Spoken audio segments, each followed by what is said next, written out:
Estimados estudiantes, vamos a intentar aprender un poquitito sobre respiración celular y para eso, primero que nada, vamos a intentar entrar en comprometerlos a ustedes en el sentido de que el proceso de respiración y de fotosíntesis en general son mecanismos de oxidorreducción. Así que, por ejemplo, lo que hace un cloroplasto es fijar anhídrido carbónico más agua y formar moléculas orgánicas como glucosa y liberar oxígeno. Así que hay dadores de electrones, hay aceptores de electrones y así sucesivamente. Entonces hay un aceptor que se reduce y hay un dador que se oxida. Posteriormente, entonces vamos a ver que en este caso, en este esquema, lo que estamos mostrando es que hay una membrana aquí y que en el caso de la radiación solar va a interactuar sobre algunas moléculas en los cloroplastos que van a producir una corrida de electrones entre proteínas y fotosistemas y complejos proteicos principalmente, y se van a ir reduciendo, oxidando, reduciendo, oxidando, y en ese reducir y oxidarse van a traslocar protones de un compartimento, en este caso inferior, a uno que está en la parte superior, que en este caso, si un cloroplasto, es el lumen de los tilacoides. Y así se crea un gradiente de potencial eléctrico que va a encontrar mayor concentración de protones en un punto y menor en el otro, y ese gradiente va a permitir que una enzima muy importante realice una acción de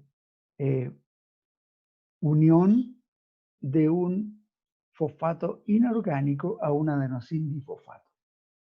En el caso de la respiración, entendamos que esto tendría que ser a nivel de glicólisis y mitocondrias. Vamos a obtener entonces también una transferencia de electrones, y esa transferencia de electrones, que ustedes seguramente la conocen como cadena transportadora de electrones, va a permitir entonces bombear protones de la matriz mitocondrial hacia el espacio intermembrana. Así que la energía solar y la oxidación de los alimentos, porque en el fondo nosotros tenemos que comer una gran cantidad de alimentos, lo que estamos incorporando entonces son son aminoácidos, lípidos, azúcares, y en el fondo estamos incorporando una gran cantidad de enlaces covalentes. De eso entonces va a producirse este gradiente de protones entre dos compartimentos subcelulares, como vamos a ver. Ojo, entonces recuerden ustedes que en la clase membrana hicimos mucho énfasis en que las membranas impiden el que atraviesen a través de ellas muchos iones, y principalmente hice hincapié a los protones. Para que funcione entonces esta enzima, que es la ATP sintasa, que le vamos a dar una gran cantidad de información acerca de ella, y lo que ocurre es que esta enzima lo que es capaz es de unir un grupo fosfato inorgánico a un adenosindifosfato, gracias a que puede producirse una rotación de su cabeza, el F1, por una traslado de protones a través de este complejo proteico. ¿Para qué necesitamos sintetizar ATP? Bueno, necesitamos sintetizar ATP, como lo vimos, para realizar transporte activo, para que funcione la bomba sodio-potasio. Recuerden que siempre va a haber en todas las células, en la parte externa, mayor concentración de sodio, y menor en el interior y al revés, mayor concentración de potasio en el interior que en el exterior. Así que tiene que haber transporte activo aquí, empleo de ATP. ATP para que haya estos transportadores activos y este también es aproximadamente lo mismo.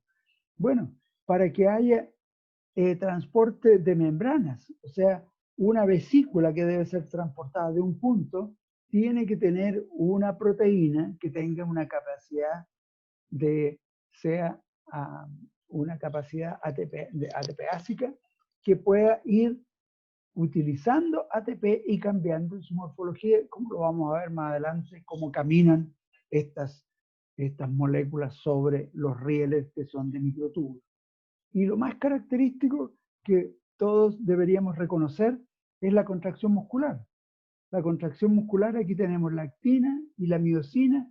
La miosina tiene una gran cantidad de estas cabezas de miosina que tiene una especie de bisagra en esa posición, y cuando está unido a la miosina a la actina y no le llega ATP, se produce la muerte por rigidez de la muerte.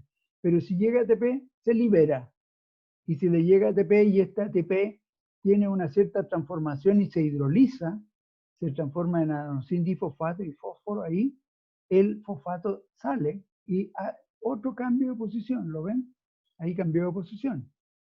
Salió el fosfato y quedó el ADP y aquí se fijó. Se dan cuenta que aquí no está fijo, aquí está unido ya, anclado a, a la actina, los microfilamentos de actina, y ahora se libera el adenosín difosfato. Se me perdió el puntero. Ahí se libera el adenosín difosfato y se produce el power stroke, o sea, el recogimiento de esto. Se dan cuenta que ahí está, y toma esa posición y esto se interdigita y se mueve, y esa es la contracción muscular. Así que necesitamos sintetizar ATP. Ojo, el ATP entonces sintetizado en la mitocondria necesariamente debe salir al citosol, porque la mayor parte de estos procesos que estamos expresando son utilizados en el citosol. Ya, aquí tenemos entonces lo que ocurre en las mitocondrias y en los cloroplastos. Y hay entonces, perdón, lo que hay entonces es que en el ciclo de Krebs, en la mitocondria, ya lo vamos a ver en detalle, cuando ha llegado una gran cantidad de azúcar, por ejemplo, y algunos ácidos grasos, se metabolizan en el ciclo de Krebs. Y lo que hay ahí es que se sintetizan, se reducen algunas moléculas, específicamente el NAD y el FAD. Lo vamos a ver más adelante. Y el que vaya entregando este NAD, protones y electrones a través de distintos compuestos, finalmente va a producir una transferencia de protones de un compartimento hacia el otro compartimento, desde la matriz al espacio intermembrana. Y finalmente el electrón final lo va a recibir el agua y se va a transformar en, lo va a recibir el oxígeno y se va a transformar en agua. Bueno, ¿qué ocurre en los cloroplastos? En los cloroplastos lo que ocurre es que la radiación solar estimula algunas moléculas, clorofilas principalmente, y las clorofilas eyectan electrones y pierden los electrones y van traspasando a distintas moléculas que están ubicadas también en la membrana del tilacoide. Ya lo vamos a ver en detalle. Finalmente, esos electrones son recibidos por el NADP, y se transforma en NADPH, y finalmente este NADPH va a aportar poder reductor al ciclo de Calvin. Ya, aquí entonces va a haber un bombeo de protones desde el estroma de los cloroplastos hacia el lumen de los tilacoides. Ahí tenemos algunos esquemas y entonces lo importante aquí es que esta cadena transportadora de electrones, tanto en las mitocondrias como en los cloroplastos, está ubicada específicamente en membranas que son impermeables a protones. Aquí tenemos entonces que hay dos tipos de organismos, los autótrofos, que poseen cloroplastos, sus células y mitocondrias, y son las células vegetales, y los heterótrofos, que solamente tienen mitocondrias. Así que los vegetales también respiran, señores, porque en algunos años anteriores hemos constatado que la mayor parte de los estudiantes que llegan a nuestra facultad piensan que los vegetales solo tienen cloroplastos y que las células animales de los heterótrofos solo tienen mitocondrias. No, los autótrofos tienen cloroplastos y mitocondrias. Preguntas. ¿Qué tipo de celular tiene respiración y cuál es el tipo que tiene glicólisis? Vamos a ver. Bueno, aquí les puse esta lámina porque finalmente, como ya sabemos que evolutivamente se ha producido esta evolución donde algunos procariontes han ido englobando a otros, y en la teoría de la endosimbiosis, vamos a observar aquí que las bacterias tienen doble membrana y las mitocondrias también tienen doble membrana y los cloroplastos también tienen una doble membrana externa. Así que en principio uno podría pensar que la endosimbiosis sí puede haber existido. Origen común. Origen común. Aquí puse esto solamente para comparar los tamaños. Fíjense ustedes que lo importante aquí es que los cloroplastos son de gran tamaño. Y las mitocondrias, uno las observa así, pero vamos a ver que las mitocondrias son tremendamente dinámicas y muchas mitocondrias entre sí pueden fusionarse. Y cuando una mitocondria muy grande también puede seccionarse. Y lo vamos a ver en algunos videos posteriormente.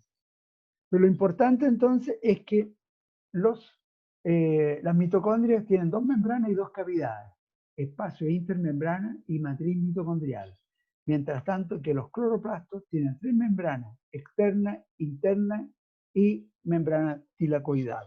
A esta estructura se le denominan granas. Vamos a entrar en un poco más de detalle. Ahora tenemos los cloroplastos y la fotosíntesis. Vamos a ver que aquí tenemos el citosol. Esta es una célula grande, supongamos que toda esta estructura clara es el citosol. Y aquí entonces llega radiación solar, se sintetiza poder reductor y por ende también se puede sintetizar ATP. Como no expliqué el fotosistema 2, lo vamos a ver en detalle, el fotosistema 2 es el que libera electrones y el fotosistema 1 también, pero el fotosistema 2 es fotosistema 2 porque se aisló posterior al de bacterias. Las bacterias tienen fotosistema 1. Y lo importante es que en el fotosistema 2 hay un complejo proteico que rompe la molécula de agua y esta molécula de agua es aprovechada por el fotosistema 2 para recuperar los electrones que va perdiendo. Así que aquí el fotosistema 2, la característica es que es capaz de quedarse con los protones y los electrones y entonces liberar oxígeno a la atmósfera. Así que la atmósfera primitiva de la Tierra, obviamente que no tenía oxígeno. Tuvieron que desarrollarse y evolucionar los organismos que realizan fotosíntesis para inyectar oxígeno a la atmósfera. La atmósfera primitiva de la Tierra era realmente solo reductora. CO2, agua, metano, nitrógeno y párale de contar. Así que hidrógeno también. Así que era una atmósfera absolutamente reductora. Oxidante se transformó cuando aparece el oxígeno producto de los organismos que realizan fotosíntesis. Cuando entonces estamos en el interior del cloroplasto, teniendo poder reductor sintetizado y ATP, es posible que se desarrolle el ciclo de Calvin y haya fijación de carbono. Entonces se produce azúcares y polímeros como el almidón y así, sucesivamente. Ojo, aquí las flechas están muy bien hechas. El azúcar sale para sintetizar o almidón, pero no sale ni el NADPH ni el ATP al citosol. Solo azúcares. Entonces, perfecto, una mitocondria, acá está, pero en el citosol se va a producir otro sistema, que aquí en el esquema falta, que es la glicólisis. Degradación de una glucosa hasta llegar a piruvato, porque es el piruvato el que ingresa y atraviesa la membrana externa e interna de la mitocondria para tener contacto y poder imprimir una dinámica al ciclo de Krebs o del ácido cítrico. Aquí en el ciclo de Krebs lo que va a hacer es eliminarse los anhidrocarbónicos de las moléculas que ingresan, o sea, hay descarboxilaciones aquí y síntesis de poder reductor, que ya lo vamos a ver, que es el NADH y el FADH2. ¿Y quién va a correr entonces en la cadena transportadora de electrones? En realidad van a traspasar hasta llegar a la citocromooxidasa, que va a capturar oxígeno de la atmósfera y le va a entregar los electrones, va a reducir el oxígeno, lo va a transformar en H2O, y finalmente con esa transferencia de electrones en la cadena transportadora se van a traslocar protones desde la matriz mitocondrial hasta el espacio intermembrana para que la ATP sintasa, que ya les presentamos, pueda participar y sintetizar ATP. Aquí está la flecha muy clara. El ATP que se sintetiza en la mitocondria sale al citosol para realizar todos los trabajos desde el punto de vista energético que requiere la célula. Comparado que aquí no sale. Ya. A ver, tengo algunos esquemas aquí. Este oxígeno liberado por la fotólisis del agua en los cloroplastos puede ser utilizado por la mitocondria, claramente. Y el CO2, que se produce por las descarboxilaciones en el ciclo de Krebs, también puede ser fijado por los cloroplastos. O sea que es tremendamente eficiente. ¿Puede existir intercambio gaseoso y metabolito en una célula? Por supuesto que sí. Ciclo de Krebs y ciclo de Calvin se lo agregué ahí. Esto es lo que ustedes ya bien conocen, una estructura de doble membrana en la parte externa con los granas, y nosotros vamos a trabajar sobre esta membrana tilacoidal. Aquí están los granas y los tilacoides, así que de la membrana que vamos a hablar es de estas que están aquí, ¿eh? Y que hay un espacio intratilacoidal. Muy bien, aquí tenemos un cloroplasto en esquema, y lo que vamos a observar es que esta es la membrana tilacoidal, esta que está aquí. En el interior está el lumen del tilacoide, le vamos a llamar espacio intratilacoidal. Acá le vamos a llamar estroma y aquí le vamos a llamar espacio intermembrana. Radiación solar llega, agua y ingresa, se rompe el agua, se desprende oxígeno libre y aporte de electrones a través de esta cadena transportadora que ya vamos a ver cómo funciona, y traslocación con esta secuencia de electrones. Vamos a llegar al este es el fotosistema 2, llegamos al fotosistema 1, que también recibe radiación solar y sintetiza finalmente NADPH. Perfecto.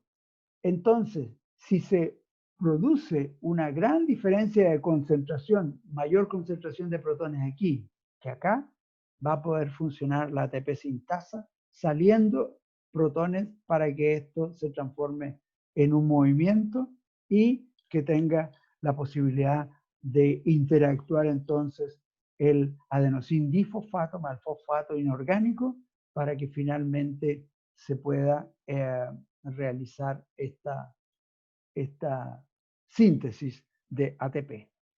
No les hice hincapié en la fijación del ciclo de Calvin aquí, pero hay fijación de anhidro carbónico en el ciclo de Calvin y también es indispensable que se haya producido esto para que la fijación de carbono y el ATP puedan funcionar. O sea, no se puede sintetizar azúcar y hidrato de carbono, ni menos almidón, ni grasas, si no hay síntesis de poder reductor como ATP. A esto le vamos a denominar reacciones dependientes de luz e independientes de la fijación de carbono, pero no es que se realice durante la noche, o sea, se realiza durante el día. Así que en eso hay que tener cuidado con la literatura, o sea, con el lenguaje. Acumulación de protones en el espacio intratilacoidal como consecuencia de un proceso redox secuencial entre los complejos proteicos. Bien. Vamos a la próxima. Ya, aquí para ponernos en contexto. Azúcares pueden ingresar o polisacáridos a una célula y ácidos grasos también. Se produce entonces la glicólisis. Y la glicólisis en general es el ingreso de glucosa y transformarla en piruvato. Eso se realiza en el citosol. El piruvato posteriormente va a ingresar a la mitocondria. Este es el espacio de la mitocondria. Bien, como la glicólisis es una secuencia ordenada de eventos, en realidad todos los eventos en las células por lo general están catalizados por enzimas. Y lo que tengo que indicar es que aquí las enzimas lo que están haciendo no están libres en el citosol, sino que en el citosol hay una trama de proteínas que son las que componen el citoesqueleto. Y en general las enzimas de la glicólisis están todas ancladas a los microfilamentos de actina. Estos que están aquí son los más delgaditos, MF, filamentos de actina. Ahí están anclados todas las enzimas de las cuales vamos a conversar ahora.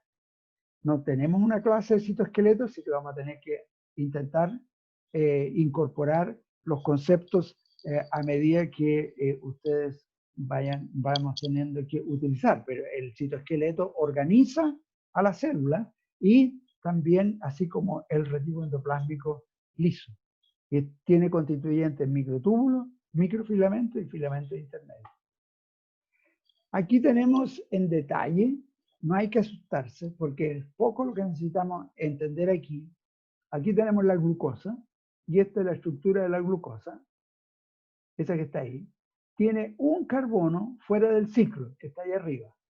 Entonces la glucosa lo que hace es fosforilarse y se va a fosforilar en un carbono el carbono 6 que está fuera del anillo. Y para eso hay una enzima que es una quinasa.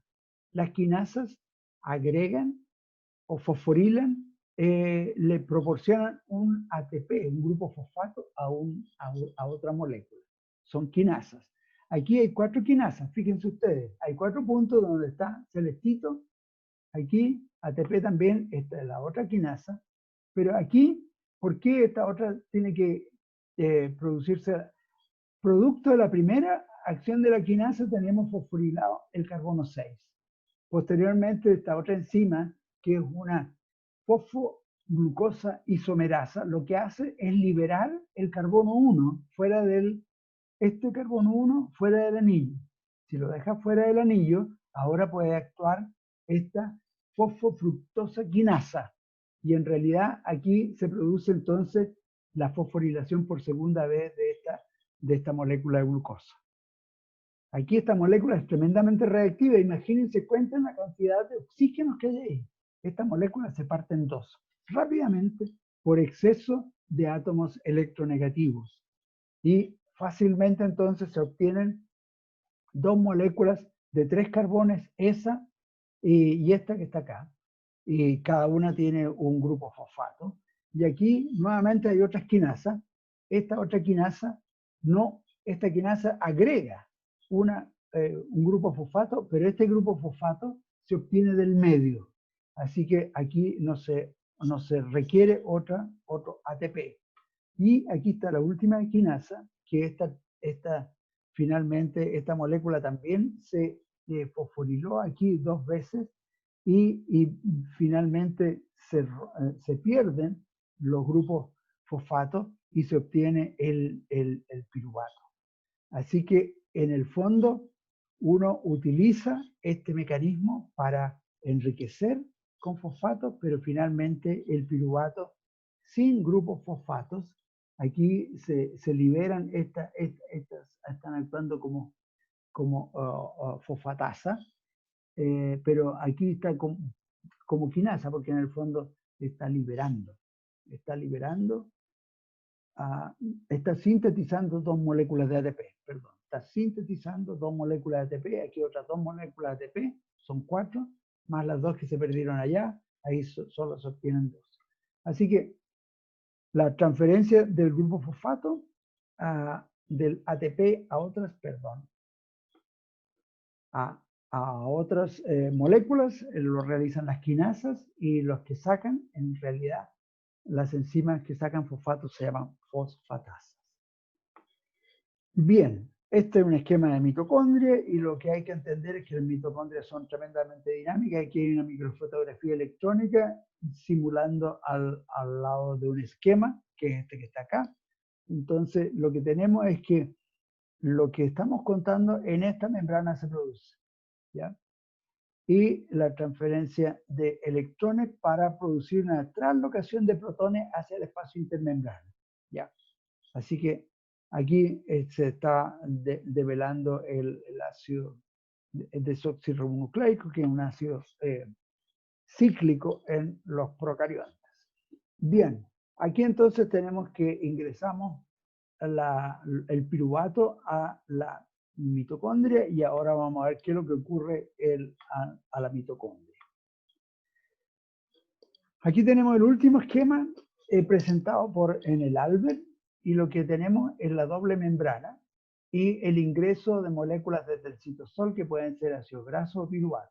Ingresan, hay transportadores, la membrana externa de la mitocondria es bastante permeable para estas moléculas. Esto los ácidos grasos pasan solos, pero el piruvato tiene que tener un transportador. Y finalmente, esta membrana interna de la mitocondria es muy impermeable, así que requiere de transportadores. El primer se transforma en acetilcoenzimo A y ahí se pierde el primer grupo el primer carbono. Acuérdense que el piruvato tiene 3 carbonos, queda con 2 carbonos. El acetil-CoA tiene 2 carbonos. Y este acetil-CoA ingresa acá y se pierde en 2 oportunidades, 2 salidas de carbono. Así que uno va a hablar de que en el ciclo de Krebs se producen descarboxilaciones.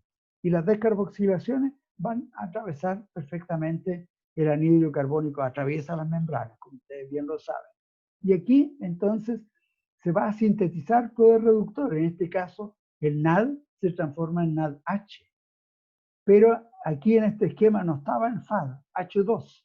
El FAD en realidad se carga con 2 protones y también aporta al ciclo de Krebs, como lo vamos a ver posteriormente. Estas moléculas son las transportadoras de electrones que van a establecer un contacto con los citocromos que vamos a observar que va a ocurrir y van a recibir estos electrones, van a ingresar a los citocromos para hacer un transporte de electrones a través de la cadena transportadora de electrones que está ubicada en la membrana interna de la mitocondria. Quien va a recibir finalmente los electrones va a ser el oxígeno, que ubicado en la citocromo oxidasa, en un ambiente bien específico, entre medio de dos átomos muy electropositivos, como es el fierro y el cobre, me parece, o manganeso, no estoy seguro, pero lo podemos ver. Se transforma el oxígeno en agua. O sea, lo concreto es que nosotros somos sintetizadores de agua. Así como las plantas y los vegetales son destructores de agua suavemente, nosotros somos sintetizadores de agua en forma muy suave, sin que se produzca ningún tipo de explosión terrible. Bien, vamos a ver qué es lo que le faltaba. Que el agua tiene que salir. Ya tiene que salir, así que uno se tiene que imaginar que nosotros respiramos y en la exhalación no solo estamos entregando una gran cantidad de anhídrido carbónico, producto de las descarboxilaciones en el ciclo de Krebs, sino que también de una enorme cantidad de agua, y eso lo vemos cuando hace mucho frío, estamos respirando y en realidad el vapor de agua se condensa y lo podemos observar claramente. Hay que tener muy presente que el NAD y el NADP y el FADH, H2, en realidad no son transportadores de electrones y no son moléculas ricas en energía. Ninguno de sus electrones es rico en energía. Sus enlaces no son ricos en energía. Son moléculas empleadas por los seres vivos como moléculas transportadoras de electrones. La reducción de una molécula del NAD a NADPH, por ejemplo, es una manera de transferir energía, y este proceso es un proceso endergónico. Ya vamos a definir lo que es un proceso endergónico. Les voy a mostrar entonces, por ejemplo, aquí tenemos el NADP. Este está en los vegetales. Y aquí tenemos el anillo de la nicotinamida, aquí. Y en realidad aquí tenemos resonantes 3 dobles enlaces en este anillo, ¿no es cierto? Y en este carbono que está aquí hay un solo hidrógeno. Cuando se reduce, lo que ocurre es que aumenta un hidrógeno acá, en este carbono, y por ende esta molécula queda solo con 2 enlaces resonantes. Y deja de resonar, porque para resonar tiene que tener un espacio ahí y ahí un intermedio libre y un intermedio libre, así como les indiqué.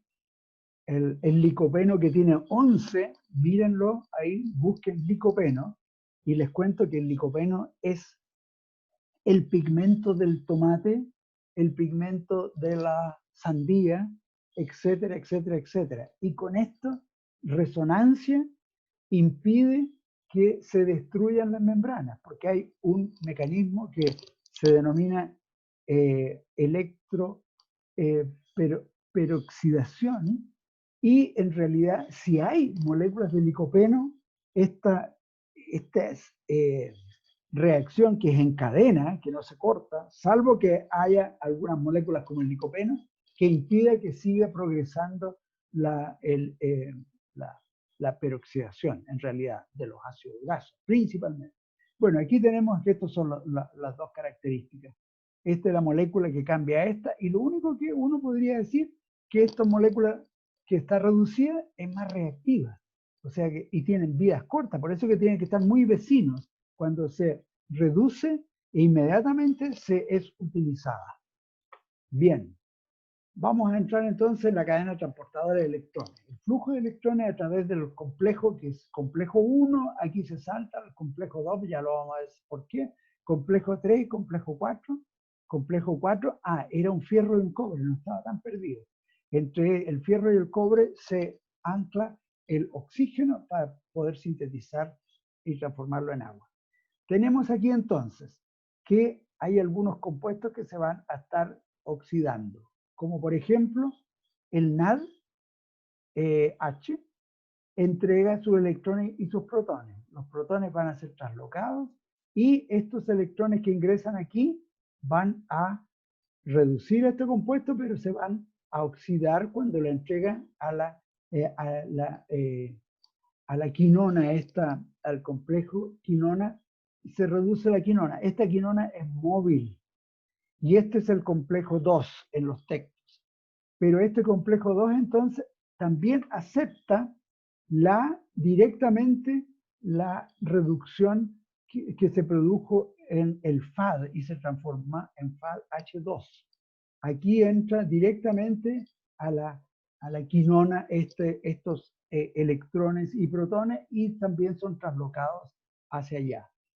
Entonces se reduce el citocromo B y se oxida entregando los electrones al citocromo C. Este también es móvil y cuando se acerca acá, cuando está reducido, se oxida, entrega los electrones acá y finalmente quien acepta los electrones es el agua, el oxígeno, y se transforma en agua.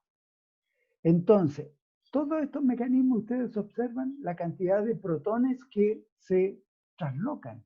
¿Y por qué?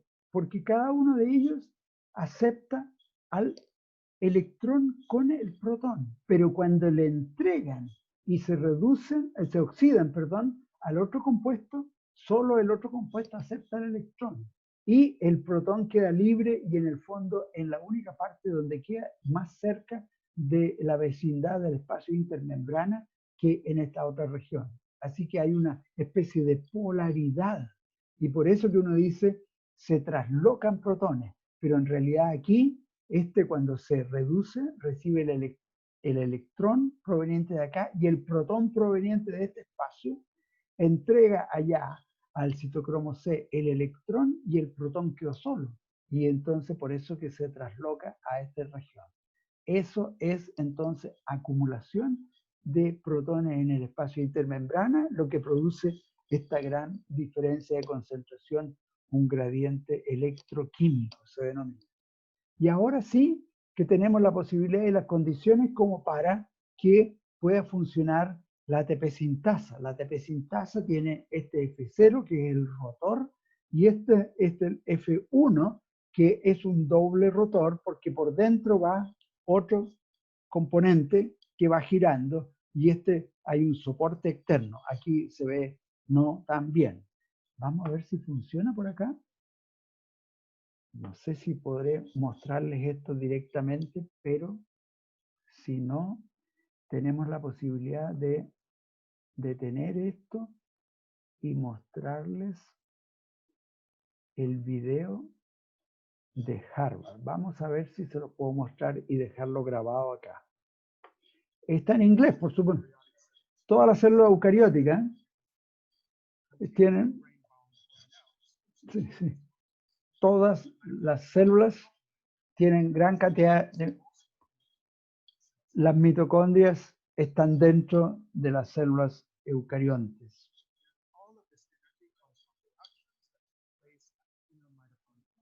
Todas la síntesis de ATP proviene de ahí, de la membrana interna mitocondrial interna. Aquí se observa cómo sería la visión de una membrana mitocondrial interna, fosfolípidos. Lo más importante es que hay mayor concentración de protones en la parte inferior y menor en la parte interior. La matriz mitocondrial en la parte superior. Menor concentración de protones, mayor.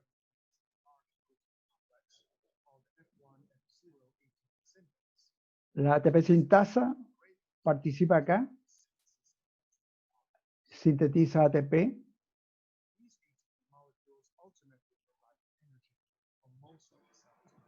Sí, la ATP sintasa proporciona el ATP.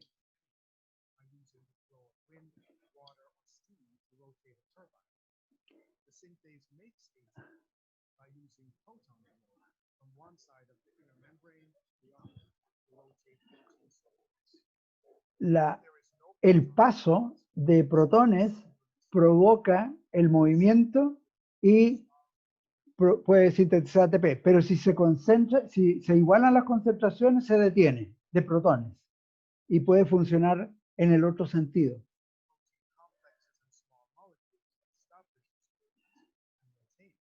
Entonces, lo importante es que se debe mantener la diferencia de concentración de protones. Para mantenerlo, están todos los complejos que ya nombramos. Complejo 1, 2 y 3.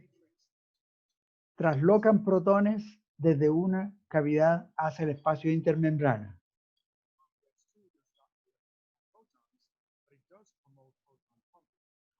Este no trasloca protones, pero recibe del FAD reducido y entrega los electrones y los protones.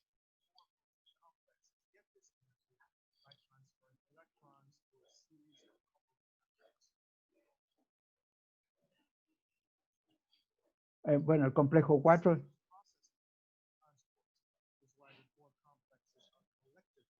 Ahí se ve la línea de la secuencia de electrones, los verdecitos.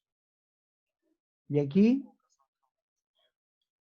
enfoquémonos en el complejo 1.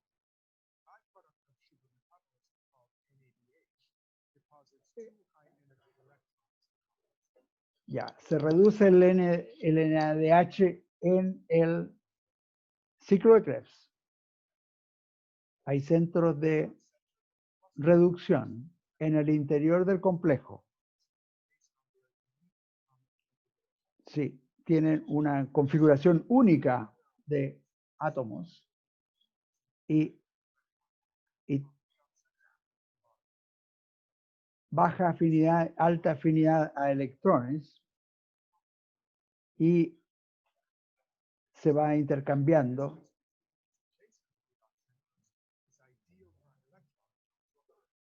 Ya.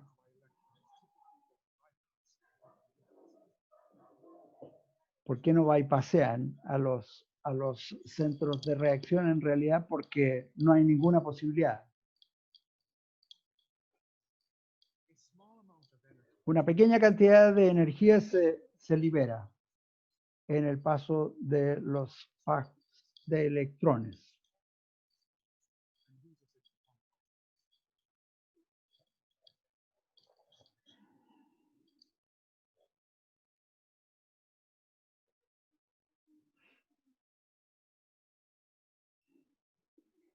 Ahí se van transfiriendo los electrones, pero los protones se van traslocando.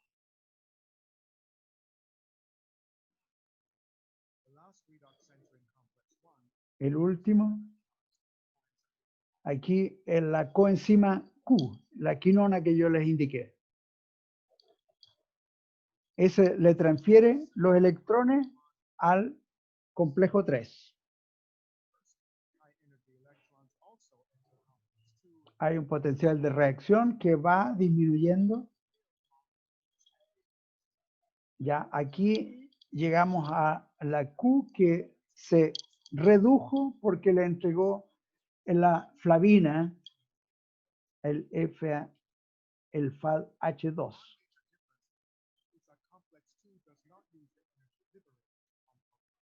Ya, no bombea protones la coenzima Q, o sea, no trasloca protones porque solo va a recibir los del complejo 1 y los del fotosistema 2 los va a entregar al complejo 3. El citocromo C se reduce obteniendo los electrones del el complejo 4. Ahí está los centros, ahí está el oxígeno en amarillo. Ahí está el fierro y el calcio. Ahí se están agregando electrones y protones. Y, muy, muy importante, suavemente, la razón por la cual respiramos oxígeno es porque tenemos que recibir a los electrones de la cadena transportadora y transformar el oxígeno en agua.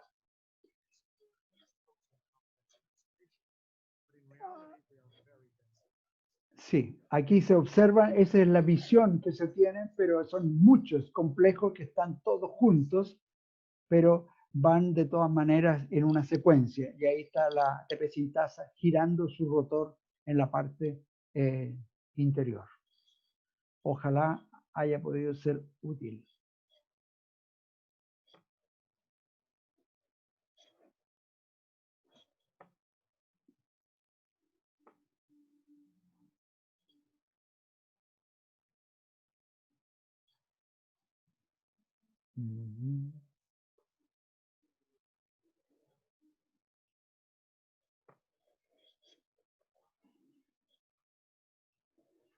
Bueno, aquí es lo mismo que estábamos indicando en la secuencia, pero el otro es mucho más didáctico.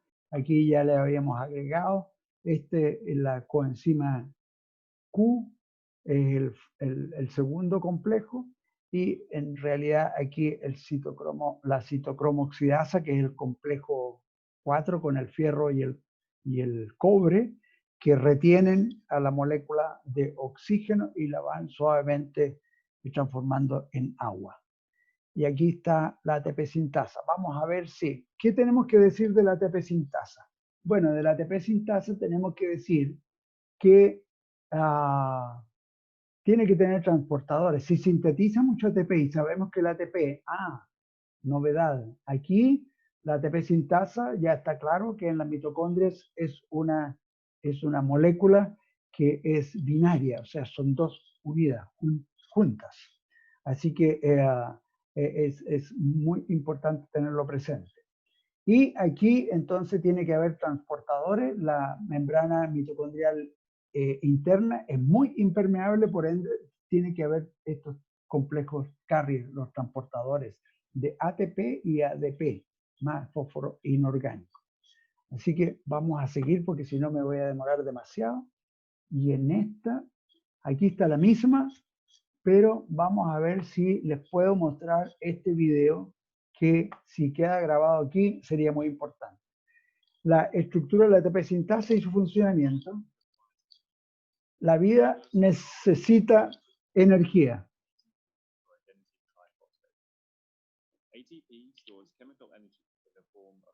Aquí dice que el ATP proporciona la energía. Ya, vamos a ver. Tiene 3 fosfatos. El tercer fosfato se puede liberar y transformar en adenosín difosfato y fósforo inorgánico. Esta energía con eso se puede mantener la vida, dice. Bueno, no ha leído a la... Sí, la hidrólisis puede ser transformada y al revés formarse.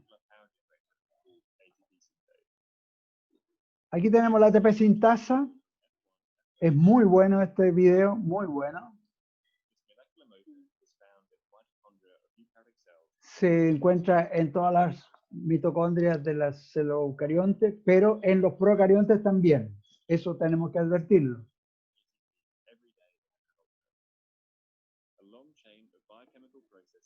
Una gran cantidad de reacciones, sí, en la mitocondria logra esta concentración de protones en el espacio intermembrana. Y vean ustedes cómo se mueve el rotor interno y este otro que lo soporta. Ahí tenemos el F0 en la base. En la parte superior F1, ahí donde está el rotor. Miren, aquí es donde pasan los protones. Hay una especie de conducto por donde se va ingresando los protones y van permitiendo que se pueda rotar este émbolo interior de esta enzima.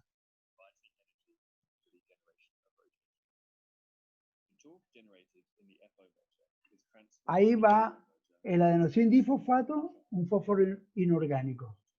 Lo vamos a ver desde la parte superior ahora, miren. Ahí lo vamos a ver cómo el rotor interior puede cambiar la estructura para permitir que suavemente se produzca enlace covalente.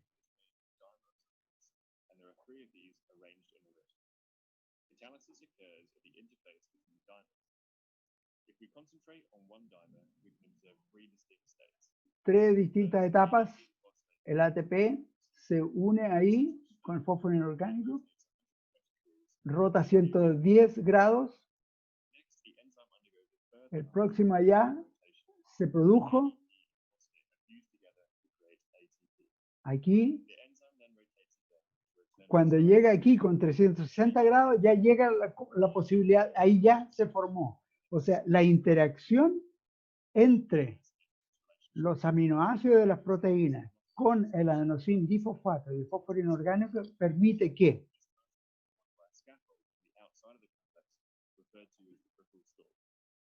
este es el soporte que permite que esto gire. Ahí entró el adenosín D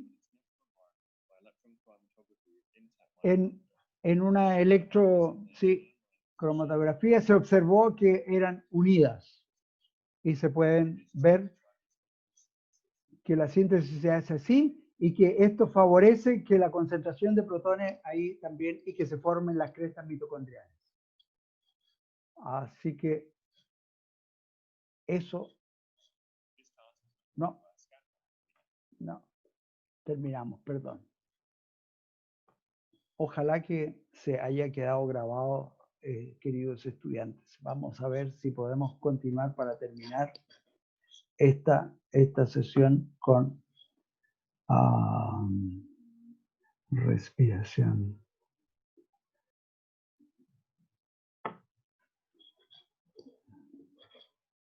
Y vamos aquí.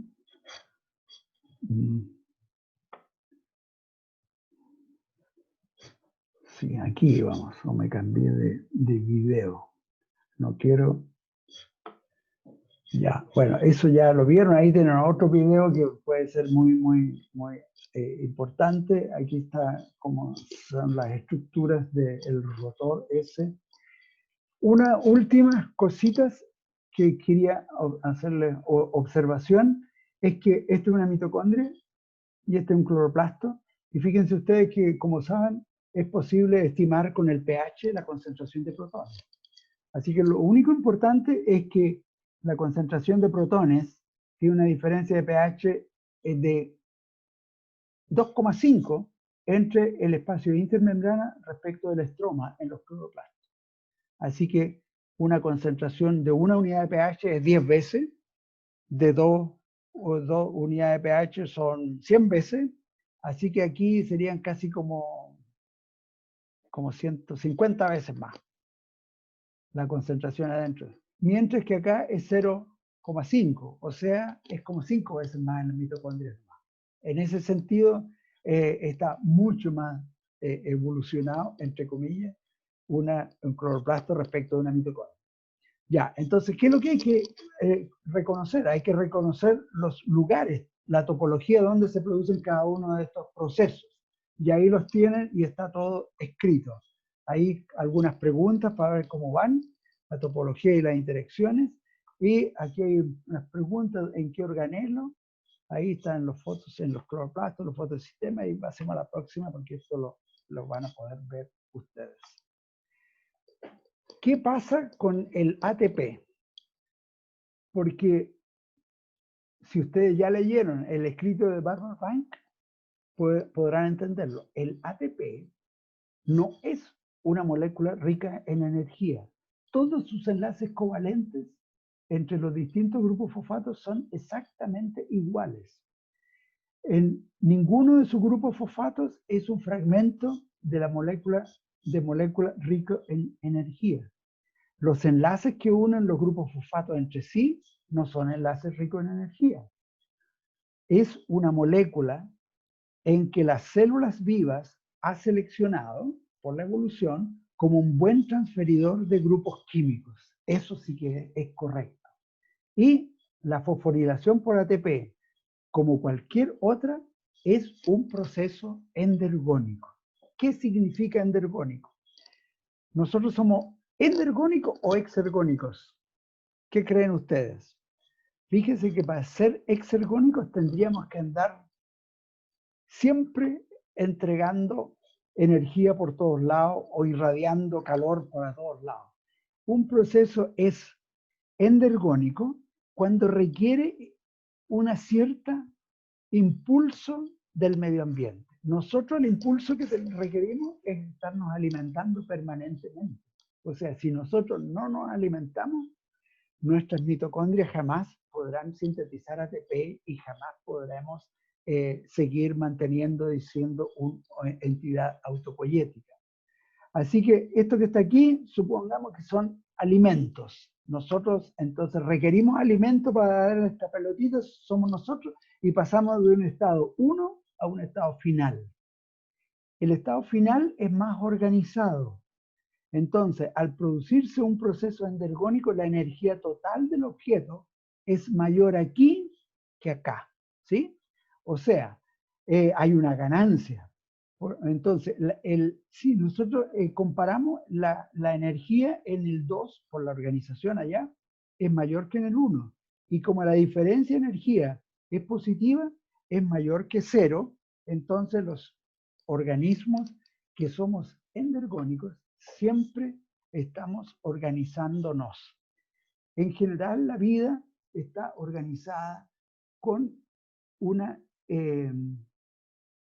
relación de algunos procesos que son exergónicos acoplados a reacciones endergónicas. Así que aquí está claro que nosotros vemos el G es la energía disponible para realizar trabajo, vamos a ver nosotros, y la variación de energía libre al producirse una reacción es el delta G. Así que el delta G, esto que está aquí, nosotros somos todos exergónicos y tenemos un signo positivo en energía libre. Energía libre es la energía capaz de emplearse en realizar trabajo. Y aquí les puse eso para que no se pierdan. Aquí signo positivo. ¿Qué pasa cuando nos morimos? Cuando uno realmente, cuando se degrada todo y se transforma en CO2 y agua. O sea, cuando después que uno se muere, todavía no termina de realizar trabajo. Porque puede haber muchas otras reacciones de oxirreducción. Y cuando son exergónicos es que caen solos, ¿sí?